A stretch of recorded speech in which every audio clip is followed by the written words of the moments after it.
Well hello everyone, I hope you all are doing well in life. आज का जो topic है जिसके बारे में हम बात करेंगे वो आपके इमोशंस से संबंधित है। वे भावनाएं जिन पर आपका कोई नियंत्रण नहीं है, वे भावनाएं जिनके प्रवाह में आप बहते चले जा रहे हैं, वे भावनाएं जिनके प्रभाव से आप प्रभाव मुक्त नहीं हो पा रहे हैं। मन आपको नचा रहा है और आप मन के नाचे नाच रहे हैं। आपका स्वयं पर इस संबंध में कोई भी नियंत्रण नहीं हो पा रहा है। आप कोई भी व्यक्ति, वस्तु, परिस्थिति या उपलब्धि चाहते हैं, अपने अनुकूल चीज़ों को चाहते हैं, लेकिन वो वैसी नहीं हो पा रही हैं। तो इस तरह की भावनाओं पर आपका जब नियंत्रण नहीं होता है तो इस तरह से आप कैसे डील करेंगे। और कहीं ना कहीं यदि आप बारीकी से देखें तो ये भावनाएं आपकी परेशानी का कारण बनती हैं, आपके स्वास्थ्य में गिरावट का कारण बनती हैं, आपके जीवन की उपलब्धियों को कहीं ना कहीं प्रभावित करती हैं। क्योंकि जो आपका मन है वो तो उन्हीं चीज़ों में जा रहा है ना, जो चीज़ आपके जीवन में नहीं है। तो किस तरह से आप अपने लक्ष्य पर अपने आप को फोकस करेंगे।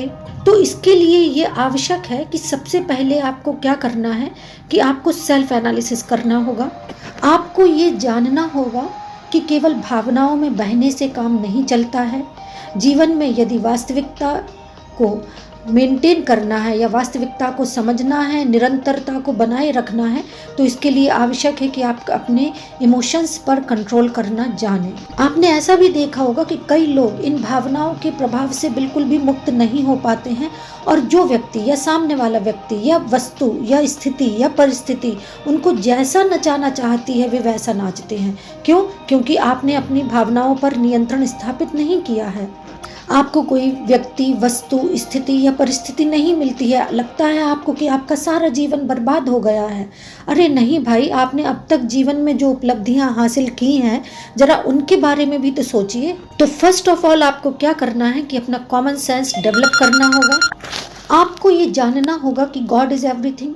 और इसका एक मतलब ये भी है कहीं ना कहीं कि यदि आप भावनाओं के प्रभाव में बहते चले जा रहे हैं कि आपका स्वयं पर नियंत्रण नहीं है, तो आपको क्या करना है कि सबसे पहले अपना जो ध्यान है या जो अटेंशन है उसे डिस्ट्रैक्ट करना होगा। इसके लिए आप वो कार्य कर सकते हैं जो कि आपको कार्य करना अच्छा लगे। आप अपनी हॉबी डेवलप कर सकते हैं, आप अपना कोई स्किल एफिशिएंसी को डेवलप कर सकते हैं। यदि आपको स्पिरिचुअली स्ट्रेंथन होना अच्छा लगता है तो वो भी आप करिए, क्योंकि वो तो सबसे अधिक आवश्यक है जीवन में। तो इसके लिए आप ध्यान में खो जाएं, अपने आप में मगन हो जाएं और उस ईश्वर को आभार करें, उसका सुमिरण करें और ये समझें कि आप उसकी अनुपम अद्भुत कृति हैं इस दुनिया में। ईश्वर ने आप जैसा इस दुनिया में कोई दूसरा नहीं बनाया है। इसका मतलब क्या है कि आप बिल्कुल अद्भुत हैं।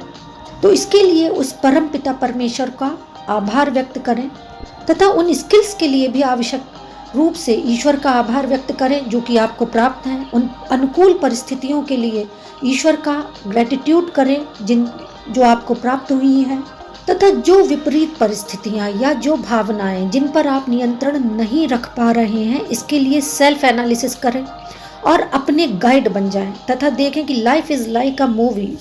ये तो एक रंगमंच है जहाँ पर डिफरेंट प्रकार के भाव, डिफरेंट प्रकार के सर्कमस्टांसेस आते रहते हैं। याद रखें कि आप ईश्वर के अंश हैं। आपको किसी भी परिस्थिति में कभी भी कुछ भी नहीं होने वाला है, क्योंकि आपको उजालों की ओर बहना है, आपको प्रकाश की ओर जाना है। ब्रह्मांड में कुछ भी अकारण घटित नहीं होता है।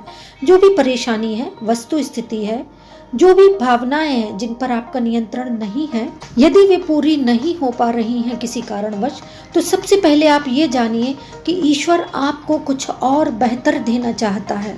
हो सकता है आपको ऐसा लग रहा है कि यह चीज मिल जाए तो बेहतर है, लेकिन ईश्वर की दूरदर्शिता आपको शायद विदित ही नहीं है, आपको पता ही नहीं है। आपको ऐसी सोच रखनी है कि कुछ भी इस संसार में अकारण नहीं होता है। जो भी परिस्थिति है जो आपके मन अनुकूल नहीं है वह हमेशा नहीं रहने वाली है। Change is the law of nature. इसलिए जो भी वस्तु, स्थिति, परिस्थिति आई है, जो भी इमोशंस आए हैं, उनको आप या उनके प्रति आप जजमेंटल या इमोशनल ना हो और ना ही उनके प्रति कोई आसक्ति का भाव पालें। आपको सिर्फ अपनी प्रार्थनाओं में खोना है, अपनी प्रेयर्स को याद रखना है और उस ईश्वर के प्रति आभार व्यक्त करना है जिसने आपको बनाया है। अप्स एंड डाउन्स तो जीवन में आते रहते हैं, लेकिन इन अप्स एंड डाउन्स के बाद भी आप यथावत यथास्थान खड़े हैं, ये क्या कम बड़ी बात है। आप डट कर उन परेशानियों का, उन भावनाओं का मुकाबला करते हैं, ये क्या कम बड़ी बात है। इसलिए जब भी मन आपको नचाए, आप अपनी दृष्टा स्वयं बन जाएं, सेल्फ कंट्रोल करना सीखें, सेल्फ एनालिसिस करना सीखें और भावनाओं के प्रभाव से मुक्त होना सीखें।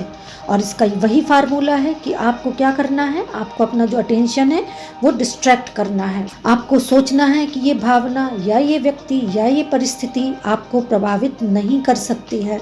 अस्तो मा सद्गमय तमसो मा ज्योतिर्गमय। That's all for today. Thank you